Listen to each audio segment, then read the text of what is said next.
Pregame.com. We have one of the worst offenses in the entire NFL on Monday Night Football. This is Brad Powers in the Pregame.com studios just off the Vegas Strip. We're talking Week 2 NFL action on Monday night. Solid NFC matchup. The Detroit Lions at the New York Football Giants. Fez, neither team. Well, the Lions look good. The Giants didn't. Who you back in this particular game? We're going to back the Lions plus the 3.5 against that terrible offense. And it is all about the New York Giants being overrated on offense. And why are they overrated? Well, largely due to the injuries they have at wide receiver. We all saw that Beckham could not go against the Cowboys. Shepard and Marshall, their other two wide receivers, were out there. They have ankle injuries as well.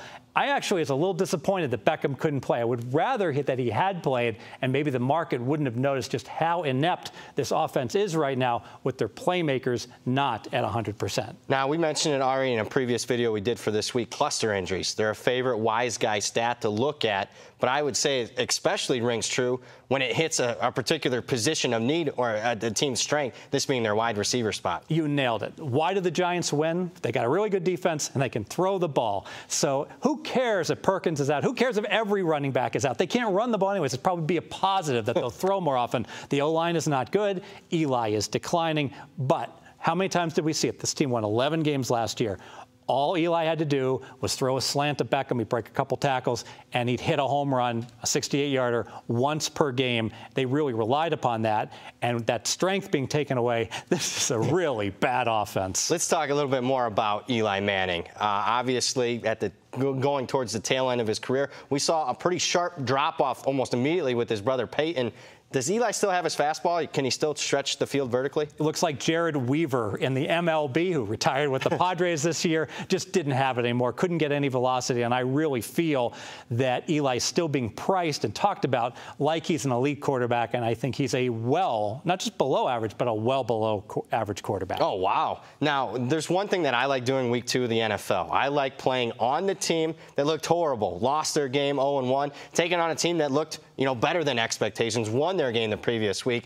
I mean, you're telling me not to do that in this particular game. Does that worry you whatsoever? Worries me big time. That's why I'm sweating bullets here. I want to bet the 0-1 team against the 1-0 team. It's a really good subset. It's a really good trend. And that's why the Lions are just a free play and not an actual bet that I myself made. All right, your second main handicap. Second main handicap is the Lions. They're winners against bad teams. We saw it last year. Stafford is Mr. Clutch when he's playing a subpar team. They can go ahead and get it done and pile up enough wins to have a winning record. He's not very good. I'd argue he's quite bad, and the defense is awful against winning teams where Stafford lifetime is 5-46 straight up, home and road. But the Giants aren't a winning team, so it's okay. All right, 8 fourth-quarter comebacks last year for the Lions. Is that something sustainable? Is that a positive? Does that make you want to continue to buy them?